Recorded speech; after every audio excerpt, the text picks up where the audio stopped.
Assalamualaikum warahmatullahi wabarakatuh. Perkenalkan, nama saya Aldo Yasin dengan NIM 9414-23068. Saya dari kelas B, Prodi Ekonomi Pembangunan, jurusan Ilmu Ekonomi, Fakultas Ekonomi, Universitas Negeri Gorontalo. Baik, video ini saya buat untuk memenuhi tugas ujian akhir semester mata kuliah Ekonometrika 2 yang dibimbing oleh Ibu Rifi Fazrina Zeuna SEME. Pada video ini saya akan membahas tutorial analisis data panel menggunakan Stata, sekaligus melakukan serangkaian uji sebagai bagian dari proses validasi model, yaitu ada uji Hausman, uji heteroskedastisitas, uji multikolinearitas, dan uji normalitas. Tutorial ini bertujuan untuk membantu teman-teman memahami langkah-langkah praktis dalam menganalisis data panel, sekaligus sebagai referensi dalam pengerjaan penelitian kuantitatif. Pastikan kalian menyimak sampai habis karena akan ada juga penjelasan intervensi hasil output dari setiap uji. Langsung saja kita. Baik, sekarang kita mulai masuk ke proses pengolahan data panelnya di Stata. Pertama-tama kita buka Statanya dulu. Setelah itu kita klik file, kita ke import. Setelah itu kita ke DBS, klik browse. Nah, di sini DBS-nya kita ubah ke all files untuk mencari datanya.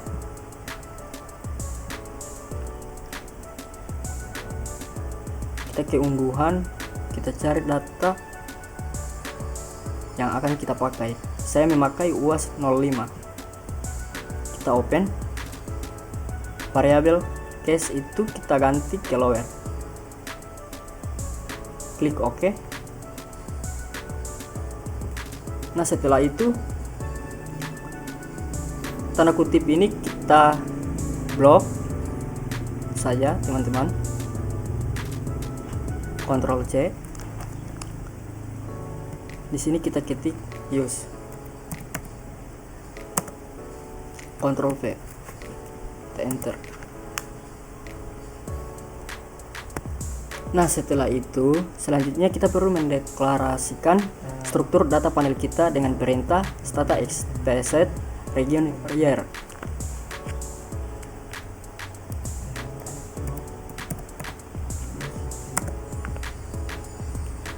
Region year.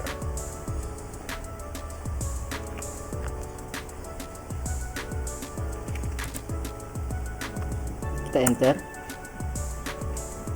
Nah, perintah ini digunakan untuk memberitahu Stata bahwa data kita adalah data panel yang terdiri dari unit cross section, dalam hal ini region, dan unit time series yaitu year. Dengan begitu, Stata bisa mengenali data kita sebagai panel data bisa digunakan untuk analisis panel seperti extract. Di sini kita ketik extract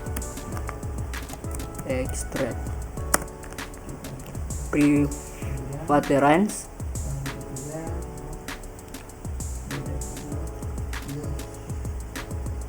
density, YOS, GDRP.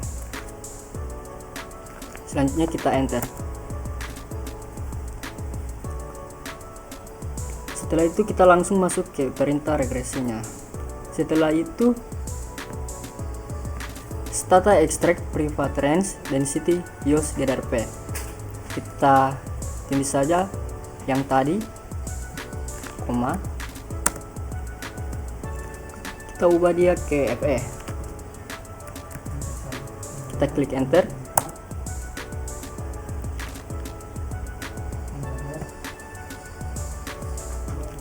Setelah itu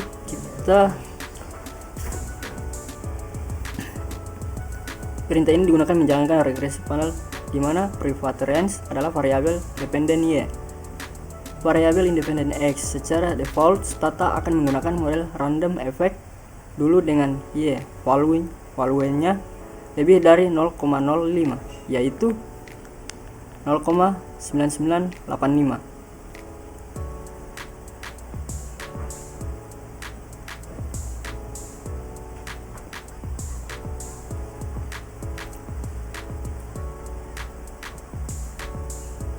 Setelah itu kita masuk ke estimates.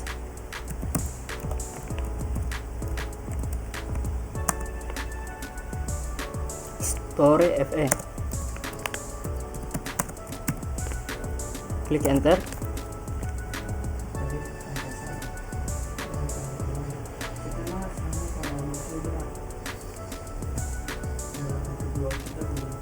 Selanjutnya kita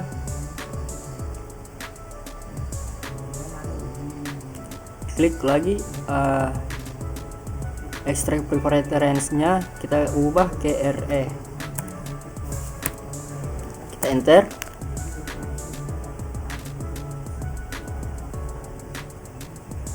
Kita klik lagi estimatesnya, kita ubah ke RE.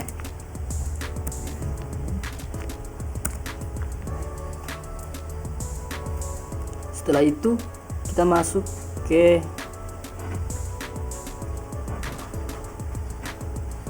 generate log preference.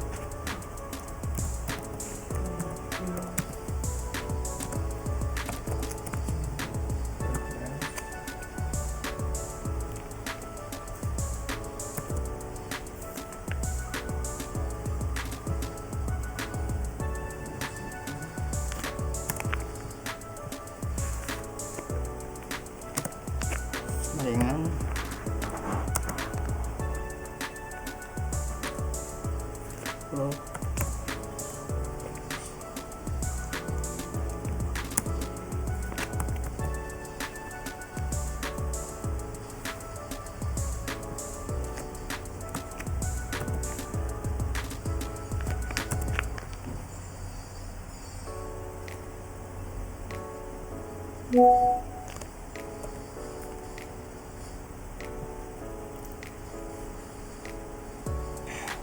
nah, setelah itu kita klik enter.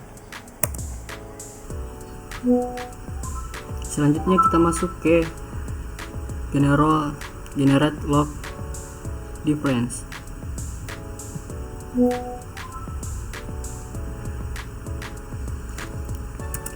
Hapus.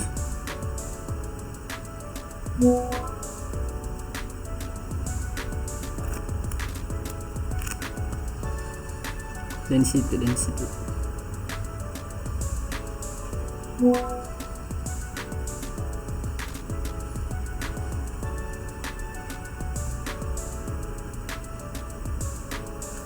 Kita klik density.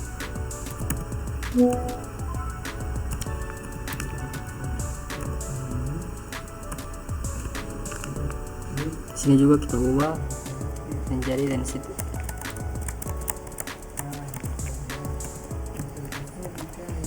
Nah, kita enter. Selanjutnya kita buat lagi macam tadi, kita hapus ini, kita ubah dia ke YOS. Ini lagi kita ubah.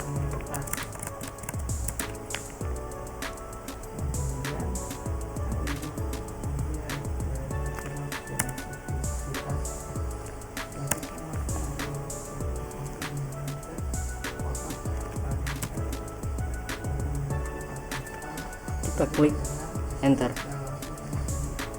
Setelah itu kita pakai lagi yang tadi, tapi ini kita ubah ke generate GDRP ya teman-teman.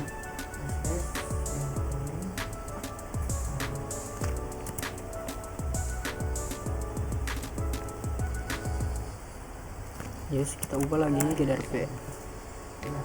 Oke, GDRP.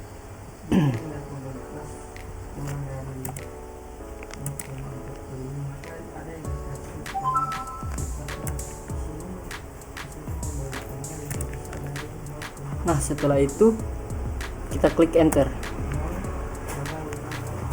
Selanjutnya kita masuk ke reclog.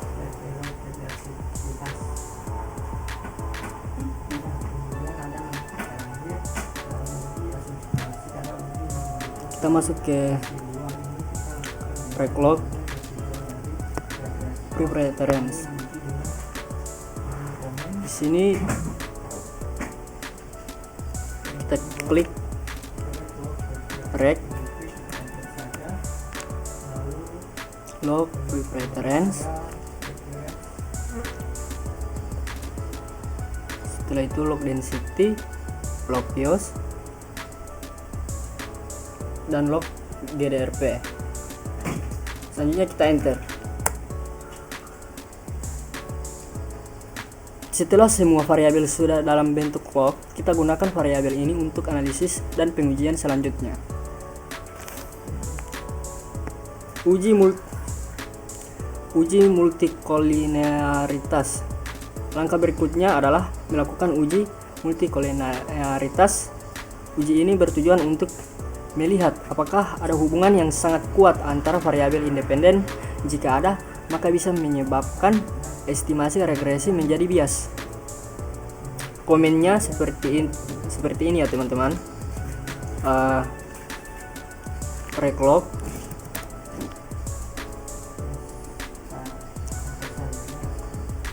BIOS,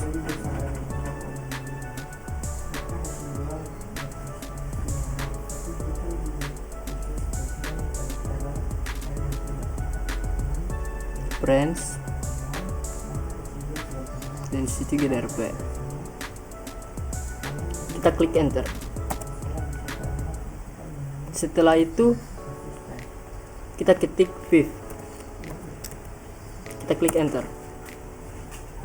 Nah, interpretasinya jika nilai VIF di bawah 10, maka tidak ada indikasi multikolinearitas tinggi. Nah, di sini hasil VIF-nya menunjukkan kurang dari 10, yaitu 1,09.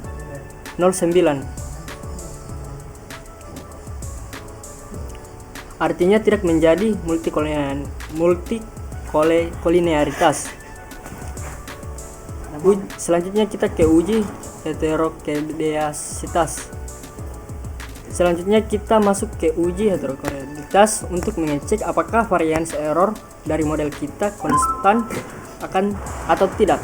Karena ekstrak tidak langsung mendukung uji ini, maka kita gunakan regresi OLS dengan komennya yaitu reclog density, BIOS, dan GDRP. Terus enter. Setelah itu ketik komen lagi yaitu add test.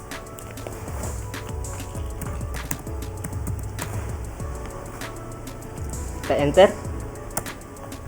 Jika nilai probe C2 kurang dari 0,5, maka ada indikasi heterokodastisitas. Nah, di sini hasilnya probability-nya lebih besar dari 0,05 yaitu 0,00. Artinya tidak ada indikasi heterokodastisitas. Nilai probe C2 kurang dari 0,05, maka ada indikasi heterokodastisitas. Nah, di sini hasilnya probability-nya lebih besar dari 0,05 yaitu 0,00. Artinya tidak ada indikasi heterokodastisitas. Selanjutnya kita ke uji normalitas. Langkah terakhir dalam uji asumsi klasik adalah uji normalitas terhadap residual. Ini kita lakukan dengan mengambil residual dari regresi OLS, lalu diuji dengan Swilk res test atau test. Komennya yaitu di sini kita ketik saja ya teman-teman,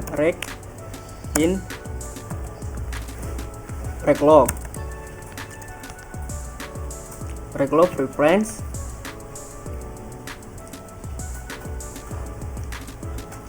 preference, density,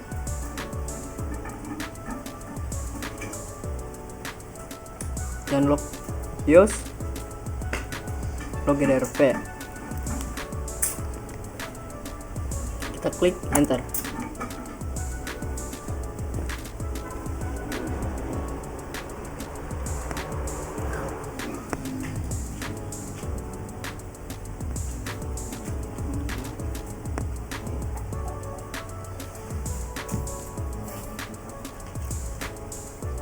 jika nilai prop. Nah selanjutnya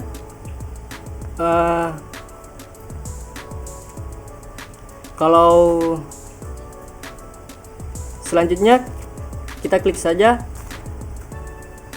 predict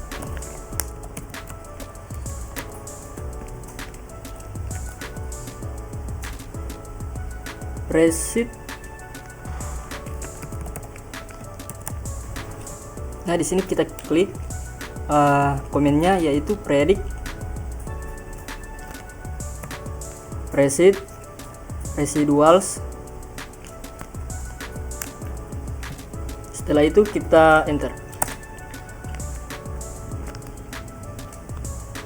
Nah selanjutnya kita klik soil res, selanjutnya kita enter. Nah kalau prop Z lebih besar dari 0,05 maka residual berdistribusi normal. Tapi jika lebih kecil seperti yang tertera dari hasil data ini yaitu 0,00 maka residual tidak normal. Meskipun dalam regresi panel ini bukan masalah besar karena CLT tetap menjamin estimasi konsisten. Oke, sampai di sini kita sudah berhasil melakukan transformasi log dan menguji semua asumsi klasik, mulai dari Hausman, multiple linearitas, heteroskedastisitas, hingga normalitas residual. Meski ada beberapa asumsi yang mungkin tidak sepenuhnya terpenuhi, namun model log regresi panel tetap bisa digunakan selama hasilnya konsisten dan interpretasinya logis. Semoga tutorial ini membantu kalian dalam memahami proses analisis regresi panel Distata. Terima kasih sudah menonton dan sampai jumpa di video berikutnya. Wassalamualaikum warahmatullahi wabarakatuh.